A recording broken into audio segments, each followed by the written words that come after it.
বিপ্লব তো আমাদের হয় না, বিপ্লব হচ্ছে সচিবদের। তারা তো ঠিকই ঘরের মধ্যে খেয়ে দিয়ে ঘুমাচ্ছে আর অফিসে আসতেছে, 5টা বাজলে আর তাদেরকে খুঁজে পাওয়া যায় না। কিন্তু সাধারণ তালুকদার বাবা তো রাত 10টার সময় খালি পেটে যেতে হয়। কে কোথায় ছিল না ছিল প্রত্যয়ন দিতে হবে। 2জন করে সাক্ষী নিয়ে আসো, তুমি কোথায় ছিলে, তুমি কেন আন্দোলনে গিয়েছিলে, এই ধরনের নানা বিধি কোশ্চেন করে আহতদেরকে হয়রানি করতেছে এবং কোনো তালিকাকরণ হচ্ছে না।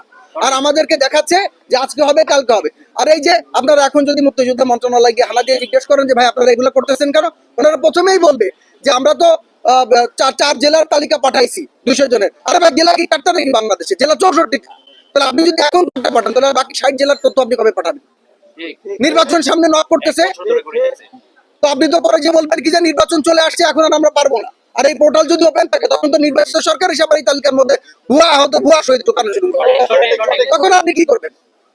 এমনিতে মুক্তিযোদ্ধা জানেন 71 সালের শহীদদের নিয়ে কি পরিমাণ, মুক্তিযোদ্ধাদের নিয়ে কি পরিমাণ ভুয়া তথ্য ছড়াইছে। তো এরকম কাজ যদি এখনো চলতে থাকে তাহলে আমাদের এটা শেষ কোথায় হবে? এখন সাংবাদিক ভাই, গণমাধ্যম কর্মী আপনারা হচ্ছেন সমাজের 3টা উঁচু শ্রেণীর মধ্যে একটা, ডক্টর, শিক্ষক এবং সাংবাদিক। এই 3জন উঁচু শ্রেণীর মানুষের মধ্যে আপনারা একজন। আপনাদের সহায়তা ছাড়া আমাদের এটা কোনোভাবেই সাকসেস করা সম্ভব হবে না। আমরা এখানে বলতে চাই, আজকে এখানে শহীদের পরিবার আসছে যারা তালিকা আসতে পারেনি। আপনি চিন্তা করেন শাহন তালুকদারের বাবা, সে ডায়াবেটিসের রোগী, তার একটা মাত্র ছেলে ইনকাম করতো, সেই মারা গেছে। এখন সে 1 বছর ধরে কিভাবে চলতেছে এটা কি সচিব বুঝে? বিপ্লব তো আমাদের হয় না, বিপ্লব হচ্ছে সচিবদের।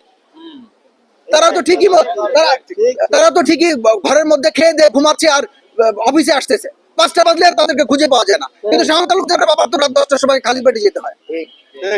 তাহলে এই জিনিসটা আপনারা কেন দেখতেছেন না? এটা আপনাদের দায়িত্ব। এই দায়িত্ববোধের জায়গা থেকে যদি আপনারা এই কাজ না করেন, আমরা আজকে এখান থেকে হুঁশিয়ারি দিয়ে বলছি, বৈষম্য বিরোধী ছাত্র আন্দোলন এই শহীদ ও আহতদের পাশে সবসময় ছিল, এখনো আছে এবং থাকবে, কাজ করে যাবে। এবং ইনশাআল্লাহ আগামী 20 জানুয়ারির মধ্যে আমরা যাচাই বাছাই কমিটির মাধ্যমে জেলা প্রশাসক থেকে যে তালিকা দিয়েছি সেই তালিকার চোর পুলিশ খেলবেন না কি করবেন কিছু জানি না, আমরা যাচাই বাছাই করে ওখানে লিখে দিয়েছি যে এটা আহত, এটা গুলিবিদ্ধ। তাহলে আমরা যে এই যে এত কষ্ট করে যাচাই বাছাই করলাম 2-3 মাস রাত 2টা 3টা পর্যন্ত জেলা প্রশাসকের কার্যালয়ে কাজ করে, এটাকে আমরা ফাইজলামি করছি? আমরা এই তালিকায় একজন আহত জুলাই যোদ্ধা পাওয়া যাবে না 20 জানুয়ারির মধ্যে। এই আহত জুলাই যোদ্ধাদের তালিকা যদি আপনারা নিশ্চিত না করেন, আমরা কঠোর থেকে কঠোর কর্মসূচি ঘোষণা দিব। কিন্তু আমরা সেই কর্মসূচির কি করবো আপনাদেরকে বলবো না, যাতে আপনারা প্ল্যানটা নিতে না পারেন। কিন্তু সেই কর্মসূচি খুব খারাপ হবে।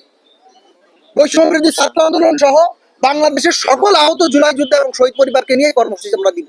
আর এই কর্মসূচি এত কঠোরতর হবে যে তখন আপনারা বুঝবেন।